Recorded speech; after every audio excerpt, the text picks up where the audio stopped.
Position حاصل کرنے کا آپ کو میں طریقہ عرض کرتا ہوں۔ پوزیشن حاصل کرنے میں سب سے بنیادی چیز کیا ہوتی ہے؟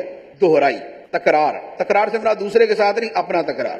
ذہین سے ذہین طالب علم اگر سبق استاد کے سامنے پڑھنے کے بعد اسی دن دوبارہ ایک آدھ مرتبہ دہرائی کرے اور پورا سال دوبارہ نہ دہرائے، وہ کبھی پوزیشن نہیں لے سکتا، بھلے جتنا مرضی ذہین۔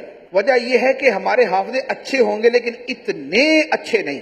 اس کی بنسبت وہ طالب علم کہ جو ہر تھوڑے دنوں کے بعد استاد سے پڑھا ہوا سبق دہراتا رہتا ہے، پچھلے 5 دن کا، پچھلے ہفتے کا، پچھلے 2 ہفتے کا، پچھلے مہینے کا، مہینے بعد دہرا لیا، جو اس انداز میں چلے گا، سال کے آخر میں پوزیشن اس کے ہاتھ میں۔ اب میں آپ کو عرض کرتا ہوں کہ آپ جب پڑھتے ہیں، جو سبق کی تقریر استاد نے کی ہے آپ اسے نوٹ کریں۔ یہ جو لکھا ہوا ہے یہ آپ لکھیں چھوٹی سی ڈائری کے اندر، اور یہ لکھا ہوا آپ کی جیب کے اندر موجود ہے۔